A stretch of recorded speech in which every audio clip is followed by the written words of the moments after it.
I have one that I don't really like to tell, because everyone expects evidence as if that's something you consider at the time. It's also set in a city, specifically Newark, New Jersey, and I think people think stuff like this is exclusively in rural areas because they feel safe thinking cops and other people are around. Truth is, cops don't care. People don't care. That, or they'll dismiss it as fake, and I'm sure with the flat earth threads here you can understand just how far people's deniability can go. But it's a Greentext thread, so I'm not too worried about believability. Be 2 years ago. Live in a shitty apartment in a shitty part of Newark. I know that doesn't really pin things down, given it's Newark, but there were always cops posted outside and it wasn't uncommon for shootouts and dead bodies to occur on the street below. Live there with sister and her girlfriend, who we'll call ENA. A sold weed, was constantly high, and had no problem walking around the house topless. She had ADHD, and wasn't the smartest person, buying into Illuminati bullshit. She was really caring though, and actually an amazingly clever business person. Being a black stoner with dreads from a poor family probably didn't help in getting her get too far up the entrepreneurial ladder, though. He is an amazing singer and okay painter. She believes in all that energy crystal bullshit though, along with witchcraft and tarot cards. I love her, but she's actually kind of a psychopath, mostly nice and carefree to others until she has no use for them, then brutally tossing them aside if they get in her way. Me, I was recently medically discharged from the military at that point due to back issues and PTSD.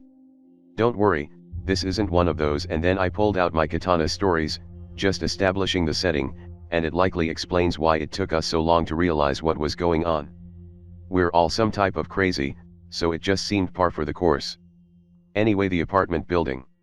It was this horrid old thing that was 10 on the outside and had 9 floors. The inside was this ugly yellow-green with wood painted over with the ugliest brown possible. The elevator was one of those old gate door things which you needed to slam open, though it wasn't an issue since it barely ever worked anyway. We lived on the 7th floor. You can imagine how fun that was on summer days. The landlord was some sort of Hispanic, who also owned the corner store across the street. At the time, A was obsessed with Broad City and would loudly stream it on Hulu to drown out the sound of our crackhead neighbors and ghetto people unfamiliar with the concept of having an indoor voice. A would often go on the fire escape to smoke a joint, and the first weird thing to happen was she got locked out there for about 3 hours. The window was heavy as shit and hard to bring down and lock, so it was fairly impossible for it to happen accidentally.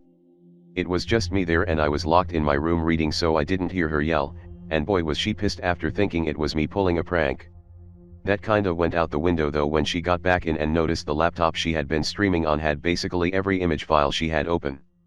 I'm neurotic as shit and won't touch other people's things just in case something went missing, but as she closed the images she saw her laptop camera had been taking pictures.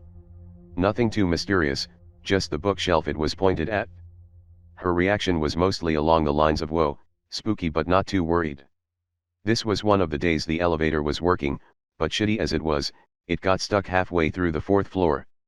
She presses the emergency button, and sees a pair of legs passing by, which she calls to press the elevator button to see if it would go up.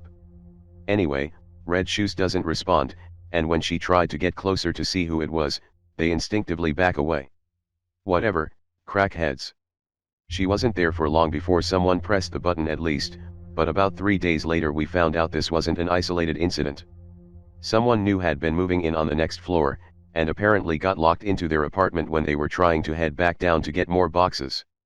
The door wasn't locked and the knob turned, but it refused to give. We found this out after he complained about the landlord's reaction, which was basically nervously smiling and nodding as if he didn't understand. Those were the calm days. He had this rule to not respond to knocks on the door unless she expected them, believing it was either someone asking for money, trying to get us to go to their church, or trying to rob us. This was reasonable since the first two would be a thing during the day. I should mention at this point I'd decided to sleep on the living room couch. I'd been sleeping on just a mattress at one point, but after waking up to a rat crawling out from the heater right next to my pillow I noped the fuck out of there. It was about 3 in the morning when I woke up to knocking at a weird pace. I figured it was a crackhead, and ignored it. It kept on going. At that point I got mad, grabbing a knife from the kitchen and looking through the keyhole to see no one there. I opened the door anyway, only to find 2 other neighbors looking out their apartment, both claiming it was their door that had been knocked on. The next day one of the neighbors, this Caribbean dude who I'm pretty sure was an attorney from how he dressed, asked me and the other neighbor to back him up in talking to the landlord so we could see the cameras on the elevator and stairs and see if we could find out who it was. Landlord admits the cameras didn't actually work, and B was not having it. He filed a police report and threatened to sue if they didn't replace the cameras, and kept bugging the landlord for a few days. Then suddenly he stopped. We got curious when we found the cops and ambulance leaving our floor, and A, being our spokesperson, was the one who asked B's girl. Apparently since that night he hadn't been sleeping much, and though we thought he was just pissed about the cameras, she said he'd just been getting overall angry and crazy over time. This led to her waking up to finding him at the door in nothing but boxers, having pissed himself and being completely unresponsive. They took him to the hospital, but not before she had to drag his body out of the doorway. This wasn't unusual, by the way, crackheads and whatnot, so people figured he OD'd, but he seemed pretty up and up. I'll admit we probably should have followed up, but we didn't.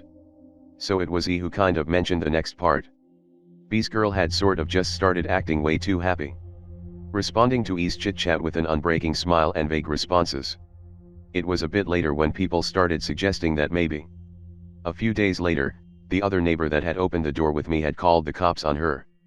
Apparently she'd been knocking on his door at 3 a.m. in nothing but a shirt and underwear, still not breaking her smile. This neighbor had a family, so a mournful booty call was unlikely. He mentioned though, that he did try to open the door at one point, but it wouldn't open, and the cops had to come up the stairs because the elevator wouldn't open. So she literally just stood there smiling until they came, and freaked the fuck out, kicking and screaming when they took her away. I was actually more surprised they hadn't shot her. Anyway, that neighbor started getting ready to move out soon after as well, but apparently crazy lady hadn't been the last straw. Soon after, the neighbor's daughter, who was like 12, started acting weird herself. The parents didn't want to go into detail, but their 10-year-old son had no such qualms. She had been dragging herself against the wall and floors, kind of like a cat with a really bad itch, his description, and when asked why she just responded by denying it, despite very much still doing it as she did, much to their frustration. They eventually found her pressing her parts against the corner of a wall without any pants on, and shortly after whooping the crap out of her, decided it was this place driving her crazy. Oh boy, it's our turn. That was A's joke, having noticed the pattern. We were the ones left that had opened the door that night, and I couldn't really say much, having been the one that opened the door. He of course, responded by trying to do cleansing spells and all that new age magic stuff to try to ward things off, but that didn't work out too well for us. A, being the hyper-energetic puppy that she is, had been up late smoking a joint on the fire escape. Now directly on the windowsill to prevent any lockouts. She freaked out and started panicking, however, after seeing E standing outside in the middle of the street. Naturally she freaked out, thinking E was in bed asleep, and yelled out her name trying to get her attention. I woke up to her rushing into the room to put a shirt on, ready to run downstairs after her, only to be met with a pissed off E, now sitting up awake in bed. E complained that she was high, but all three of us are very much aware that's not how weed works. The next night, I woke up to a shaking me awake freaking out. She claimed that he was gone, which made no sense, since she'd have to have passed by me to get out of the apartment. We both simultaneously looked out the window with the fire escape, but luckily didn't see any E pancake down the street. A decides she's gonna go down anyway, but when she tries to open the front door, it doesn't budge. She has me try, but I can't manage it either. Looking through the keyhole to see if anything was in the way, but it was just black, as if something was blocking it. That's when I notice out in the hall it sounds like there's a bunch of people running. Like, stampede level amounts of footsteps, and we start to freak out. A is starting to cry when we suddenly hear screaming coming from my room. Now, my room isn't big, it's basically a square with a surprisingly deep closet he kept stuff stored in. It did apparently benefit in having great acoustics though, because the scream was loud as fuck. Like, painfully loud. We burst in to see the closet door trying to shake open, and A opens it with me right behind. The weird thing is, the scream kept going up until the closet door was fully open, but when we opened it, there he was, with the widest, creepiest fucking grin I'd ever seen her make. I sort of burst back and grabbed onto me, because when we opened the door, she was right there, like almost nose to nose with her, unflinching. Moments later she responded as if she'd just woken up, confused as shit as to where she was. A tried to go back to bed with her, but was still freaking out, and frankly scared of her, so me and her just stayed up the rest of the night. The next day we decided to move out, staying at A's Aunt for a while till we found a new place, and only going to get our stuff during the day. E, being the asshole that she is, later recommended the building to a friend, who lasted there for about a month before moving out after becoming violently ill, and telling us about a pair of neighbors that were found dead in our old apartment. I'm not entirely sure if that wasn't just crack though. Anyway, fuck that place, and fuck Newark.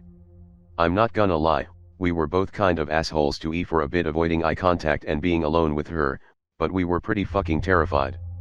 It was literally just her smiling, but I'd known her for 22 years and never seen her be able to smile that widely. It was almost like her mouth had stretched out.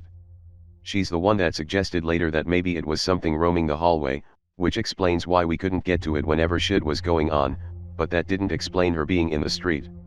We didn't really get a lot of answers, and we weren't really trying to.